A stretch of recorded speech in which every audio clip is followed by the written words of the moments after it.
సరే, ఇప్పుడు 3 points I have covered now. Point number 1, Tamidihatti to Medigadda decision is not sincere అన్నారు.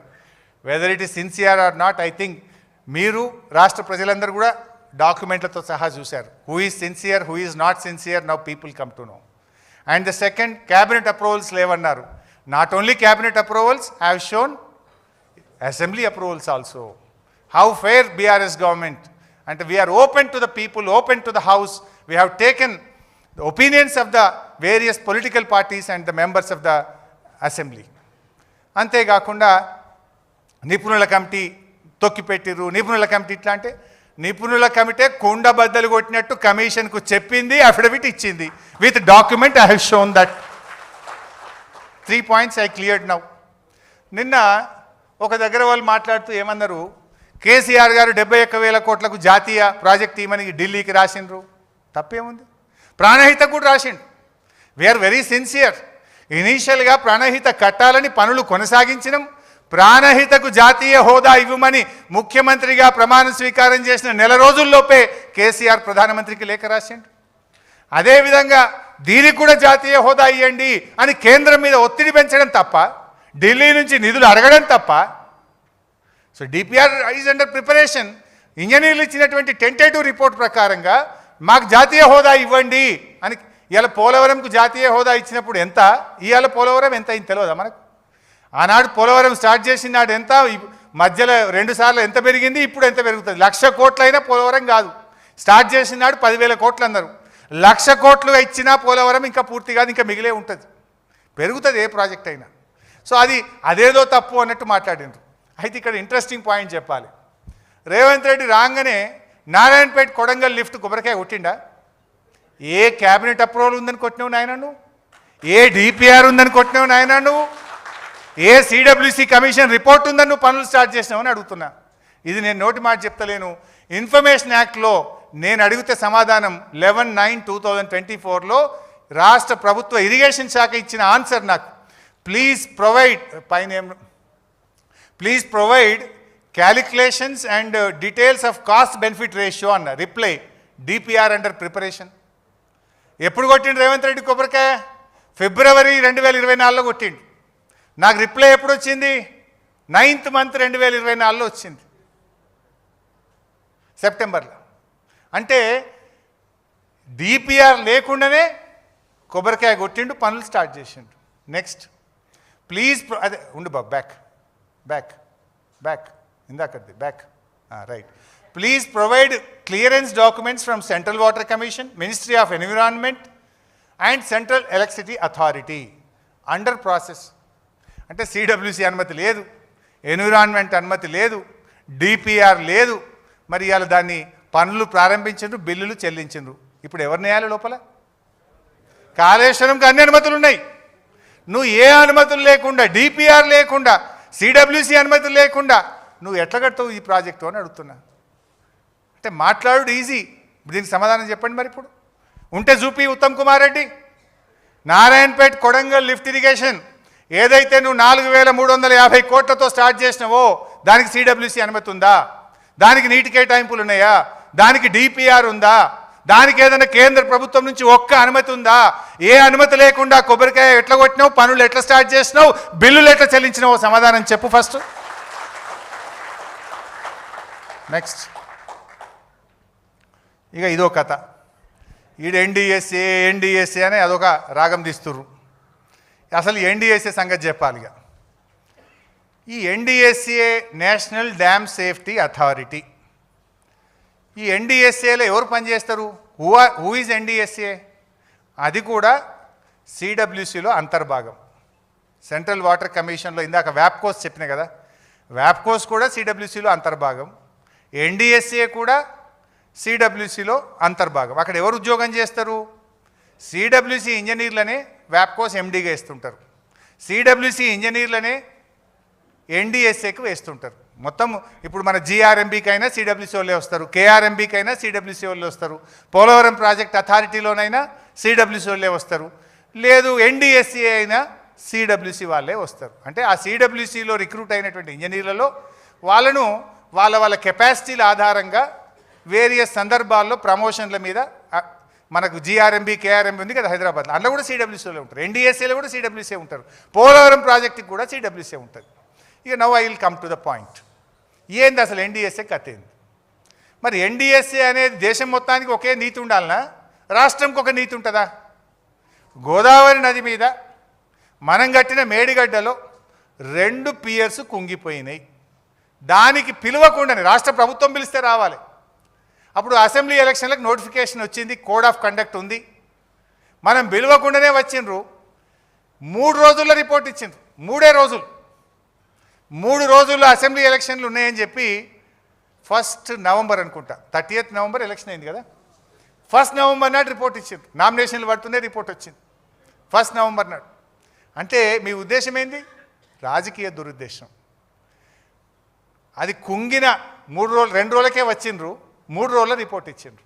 మరి నేను ఒక క్వశ్చన్ అడుగుతున్నా, అదే గోదావరి నది మీద పోలవరం ప్రాజెక్టు కూలింది కదా, దాదాపు 3,000 కోట్ల రూపాయలు నష్టం జరిగింది కదా, ఒక్కసారి కాదు పోలవరం 3 సార్లు కూలింది కదా, మరి దాని మీద ఈ రోజు వరకు ఎన్డీఎస్ఏ ఎందుకు పోదు? ఎన్డీఎస్ఏ ఎందుకు రిపోర్ట్ ఇయ్యదు? 5 ఏళ్ళైంది ఇప్పటికి పోలవరం కూలి, 5 సంవత్సరాలు పని ఆగిపోయింది అక్కడ. మరి ఇప్పుడు ఏమంటున్నారు మీరు? 2 పిల్లర్లు గుంగుతేనే కేసీఆర్ మీద చర్య తీసుకోవాలి, ఇరిగేషన్ మంత్రి మీద చర్య తీసుకోవాలంటున్నావు. మరి పోలవరం 3 సార్లు కూలితే పోలవరం కట్టిన కేంద్ర ప్రభుత్వ అధినేత ప్రధానమంత్రి మీద చర్య తీసుకుంటావా? ఎగ్జిక్యూట్ చేసిన రాష్ట్ర ముఖ్యమంత్రి ఆంధ్రప్రదేశ్ ముఖ్యమంత్రి మీద చర్య తీసుకుంటావా? ఎందుకో మాట్లాడరు అక్కడ. పోలవరం నేషనల్ ప్రాజెక్ట్, కడుతున్నది కేంద్ర ప్రభుత్వం. మరి పోలవరం కూలితే ప్రధానమంత్రి నైతిక బాధ్యత వహించాలనా? పోలవరం కూలితే ఎగ్జిక్యూటివ్ చేసిన రాష్ట్ర ప్రభుత్వం బాధ్యత వహించాలనా? అక్కడ ఎందుకో మాట్లాడరు. మరి ఇదే గోదావరి నది కిందికి మేడిగడ్డ మీద ఉంటుంది, కిందికి పోతే పోలవరం. మరి 3 సార్లు కూలింది, ఈడ కుంగినాయి 2 పిల్లర్లు. మరి ఆడికి ఎందుకో ఎన్డీఎస్ఏ పోదు, ఆడెందుకో రిపోర్ట్లు రావు, అక్కడెందుకో నైతిక బాధ్యత మాట్లాడరు. ఇదంతా రాజకీయ కుట్రతోని 2 పిల్లర్లు గుంగితే ఇంత కథ చేస్తారు. ఇక ఇంకా అసలు పాయింట్ చెప్పాలి. గమ్మత్ ఏంటంటే పోలవరం కూలినప్పుడు దానికి ఇంజనీర్ ఎవరు తెలుసా?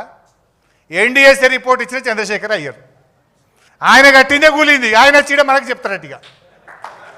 ఇది ఏం పంచాయతీ, ఎక్కడి కథ ఇది? మీకు ఎన్డీఎస్ఏ చైర్మన్గా పనిచేసిన చంద్రశేఖర్ అయ్యర్ పోలవరం అథారిటీ చైర్మన్గా ఉంటూ నిర్మించిన డయాఫ్రేమ్ వాల్ కొట్టుకుపోయింది. అంటే పోలవరం ప్రాజెక్ట్ అథారిటీ అంటే ఏంటంటే దాంట్లో కేంద్ర ప్రభుత్వ ఇంజనీరు చైర్మన్గా ఉంటాడు, రాష్ట్ర ప్రభుత్వ ఇంజనీర్లు సభ్యులుగా ఉంటారు. అలా తెలంగాణ ప్రిన్సిపల్ సెక్రటరీ కూడా ఒక మెంబర్ ఉంటాడు, ఎందుకంటే మనకు ముంపు ఉంటుంది కనుక. అయితే ఆ పోలవరం ప్రాజెక్ట్ అథారిటీ చైర్మన్ ఎవరు? సిడబ్ల్యూసి ఇంజనీర్ ఎవరంటే చంద్రశేఖర్ అయ్యర్. ఇప్పుడు ఎన్డీఎస్ఏ రిపోర్ట్ ఎవరు ఇచ్చారు? చంద్రశేఖర్ అయ్యర్ ఇచ్చాడు. ఆయన కట్టిన పోలవరమే కూలిపోతే దిక్కులేదు, ఇక ఆయన వచ్చి 2 కుంగిన పిల్లలకు రిపోర్ట్ ఇస్తారట. అంటే ఇది ఏ పార్టీ నిజాయితీ, ఏం సిన్సియారిటీ, దీని వెనుక ఉన్న కుట్ర ఏందో ఇవాళ మీరు రాష్ట్ర ప్రజలు అర్థం చేసుకోగలుగుతారు. ఇదంతా కూడా ఇంకా ఆ రిపోర్ట్లు కూడా ఎట్లా వచ్చినాయో మీకు తెలుసు ఎగ్జాక్ట్గా. అసెంబ్లీ ఎలక్షన్ల ముందు ప్రిలిమినరీ రిపోర్ట్, పార్లమెంట్ ఎలక్షన్ల ముందు మధ్యంతర నివేదిక. ఇక బీఆర్ఎస్ పార్టీ 25 ఏళ్ళు నిండిన రజతోత్సవం జరుపుకుంటుందంటే ఇక ఆ రోజు తుది నివేదిక. ఈ రకంగా చేస్తుంటారు. మరి ఇంకోటి అడుగుతా, ఎస్ఎల్బీసీ. మొన్న ఎస్ఎల్బీసీ కుప్పకూలింది. కాళేశ్వరం అంటే ఏందో మీకు నెక్స్ట్ చెప్తా. కాళేశ్వరంలో 100 కాంపోనెంట్లు ఉన్నాయి, 100లో మేడిగడ్డ ఒకటి, ఆ మేడిగడ్డలో 2 పిల్లర్లు గుంగినాయి. దానికి ఇంత సినిమా చేసినావు. మరి ఎస్ఎల్బీసీ మొత్తానికే కుప్పకూలింది కదా, 6 శవాలు ఈరోజు కూడా బయటకు రాలే ఇంకా. మరి ఎస్ఎల్బీసీ కూలితే రేవంత్ రెడ్డి, ఉత్తమ్ కుమార్ రెడ్డి కూడా బాధ్యత వహించాలి కదా రిపోర్ట్ ప్రకారంగా. 2 పిల్లలు గుంగితే కేసీఆర్ది తప్పు, హరీష్ రావు తప్పు అంటున్నావు. మొత్తం ఎస్ఎల్బీసీ కొట్టుకుపోయింది, ఎస్ఎల్బీసీ కుప్పకూలింది, 6 శవాలు బయటకు రాలేదు. దానికి ఈ రిపోర్టే బేసిస్ అనుకుంటే రేవంత్ రెడ్డి, ఉత్తమ్ కుమార్ రెడ్డి కూడా బాధ్యత వహించాల్సి ఉంటుంది. Are they ready? అంటే ఏంది ద్వంద్వ నీతి? ఏంది పోలవరంకో నీతి, ఎస్ఎల్బీసీకో నీతి, కాళేశ్వరంలో 2 పిల్లర్లకో నీతా? నెక్స్ట్ అద్దెపెట్టు ముందు రైట్. సరే, కాళేశ్వరం రేవంత్ రెడ్డి నిన్న గారిని ఎప్పుడు మాట్లాడినా ఉత్తమ్ కూడా కాళేశ్వరం కుప్పకూలింది, కాళేశ్వరం కుప్పకూలింది అని గోబల్స్ మాటలు మాట్లాడతారు. అసలు వాట్ ఈజ్ కాళేశ్వరం? పోయిన ఎండాకాలంలో కూడా కాళేశ్వరం ద్వారా లక్షలాది ఎకరాల్లో పంట పండింది. I'm ready for any kind of challenge. పండలేదా కాళేశ్వరం ద్వారా? బస్వాపూర్ కింద నల్గొండ జిల్లాలో పండింది. కొండ పోచమ్మ సాగర్ కింద మెదక్ జిల్లాలో పంట పండింది. మల్లన్న సాగర్ కింద సిద్దిపేట సిరిసిల్ల జిల్లాలో పంట పండింది. రంగనాయక్ సాగర్ కింద సిద్దిపేట సిరిసిల్ల జిల్లాలో పంట పండింది. అన్నపూర్ణ కింద కరీంనగర్ జిల్లాలో పంట పండింది. ఇది నిజం కాదా? కూలిందని మాట్లాడతావు. కాళేశ్వరం అంటే 3 బ్యారేజీలు, 15 రిజర్వాయర్లు, 19 సబ్స్టేషన్లు, 21 పంప్ హౌస్లు, 203 కిలోమీటర్ల సొరంగము, 1531 కిలోమీటర్ల గ్రావిటీ కెనాలు, 98 కిలోమీటర్ల ప్రెజర్ మెయిన్, 141 టీఎంసీల రిజర్వాయర్ల సామర్థ్యము, 530 మీటర్ల ఎత్తుకు లిఫ్టు, 240 టీఎంసీల నీటి వినియోగం. All are perfect. Everything is perfect.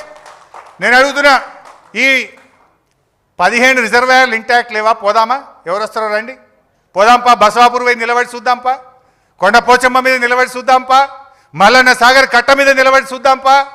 Ranganayak Sagar కట్ట మీదకి పోయి అడుగుదాంపా. అన్నపూర్ణ కట్ట మీద పోయి నిలబడదాంపా. 15 రిజర్వాయర్లు పర్ఫెక్ట్గా ఉన్నాయా లేవా? ఆ రిజర్వాయర్ల కింద నీళ్లు పారుతున్నాయా లేవా? పంటలు పండుతున్నాయా లేవా? మరి కూలింది అంటావు. 19 సబ్స్టేషన్లు పర్ఫెక్ట్ ఉన్నాయి, 21 పంప్ హౌస్లు ఇంటాక్ట్ ఉన్నాయి, 203 కిలోమీటర్ల టనల్ ఇంటాక్ట్ ఉన్నది, 1531 కిలోమీటర్ల గ్రావిటీ కెనాల్ పక్కాగా ఉన్నది, ఇన్ని 98 కిలోమీటర్ల ప్రెజర్ మెయిన్ పక్కా ఉన్నది. గా 3 బ్యారేజీల్లో 1 బ్యారేజీలో 2 పియర్లు ఉంగినాయి గంతే. అది పెట్టు బాబు. నెక్స్ట్ ఇది సుందిల్లా 74 గేట్లు. 74 గేట్లు అంటే ఈ 2 piers, this is called pier. ఈ 2 పియర్ల మధ్య ఉండేది గేట్. ఇదొక పియర్, 2 పియర్ల మధ్య ఉండేది గేట్. సో గేట్ల సంఖ్య 74. అంటే ఏమవుతుంది? పియర్లు 75 ఉంటాయి, ఒకటి ఎక్కువ ఉండాలి కదా, మధ్యలో రావాలి కదా. సో సుందిలలో 75 పియర్లు ఇంటాక్ట్ ఉన్నాయి, బ్యారేజ్ ఇంటాక్ట్. ఇది నేను చెప్పలే, ఉత్తమ్ కుమార్ రెడ్డి శాసన మండలిలో కోదండరాం ప్రశ్న అడిగితే సుందిల్ల అన్నారం బ్యారేజీలు సేఫ్ అని ఉత్తమ్ కుమార్ రెడ్డి అసెంబ్లీలో చెప్పిండు. అడిగింది కోదండరాం, చెప్పింది ఉత్తమ్ కుమార్ రెడ్డి. ఇప్పుడు రాజకీయాల కోసం డ్రామాలు ఆడుతున్నారు. మరి అసెంబ్లీలో మాట, బయట ప్లాట్ఫామ్ల మీద మాట ఉంటుందా? Yourself you told in the assembly Sundilla Annaram barrages are safe. Yes, today also we are saying Kannepalli pump house వద్దు, ఈ నిమిషానికి నీళ్లు బారి ఇచ్చచ్చు, తెలంగాణ రైతాంగానికి నీళ్లు అందించచ్చు. సో సుందిల్లలో 75 పియర్లు intact, barrage is intact. Annaram 65 గేట్లు అంటే 66 piers, 66 piers intact, barrage is intact. Now coming to Medigadda 85 pier గేట్లు అంటే 86 పియర్లు ఉంటాయి. 86 పియర్లలో కుంగినాయి ఎంత? 2. ఇక కాళేశ్వరం కూలిందంటేనేమైనా మరి? ఇంతకుముందు చూపించింది కదా, 15 రిజర్వాయర్లు పక్కా ఉన్నాయి, 203 కిలోమీటర్ల టనల్ పక్కా ఉంది, 21 పంప్ హౌస్లు పక్కా ఉన్నాయి, సబ్స్టేషన్లు పక్కా ఉన్నాయి, 1531 కిలోమీటర్ల గ్రావిటీ కెనాల్ పక్కా ఉన్నది, అన్ని పక్కా ఉన్నాయి.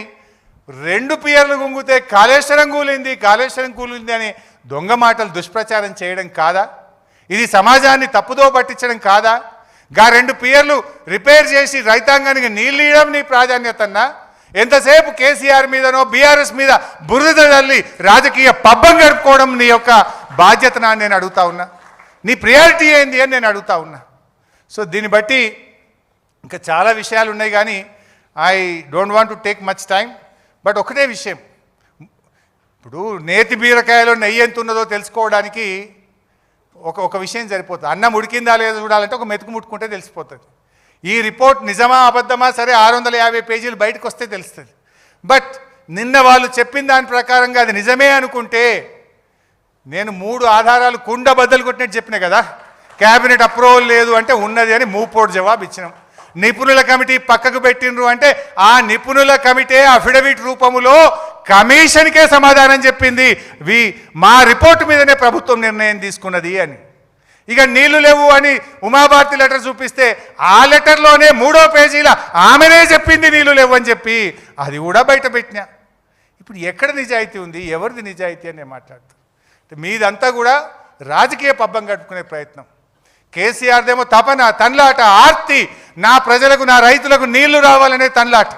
ఈరోజు కూడా చెప్తున్నాం, నువ్వు చేస్తే నీకే గౌరవం, నువ్వు చేయకపోయినా మళ్ళీ వచ్చేది బీఆర్ఎస్ ప్రభుత్వమే. ఖచ్చితంగా 2 పిల్లర్లను మరమ్మతు చేస్తాం, రైతాంగానికి నీళ్ళు ఇచ్చి తీర్థమని చెప్పి నేను మీకు మనవి చేస్తా ఉన్నా. ఇప్పుడే ఒక మెసేజ్ ఇస్తుండ్రు, కరెంట్ కట్ చేస్తురట నా పీపీటీ చూడొద్దని జిల్లాలలో. సరే, ఫోన్లలో చూస్తురట కరెంట్ కట్ చేస్తే. సరే, అది వాళ్ళ విజ్ఞత. ఏదో అంటారు చూడండి, దాన్ని పెట్టి అరిచేతిని అడ్డం పెట్టి ఆపలేరు అన్నట్టు నిజాలను ఎప్పుడు కూడా ఆపలేరు.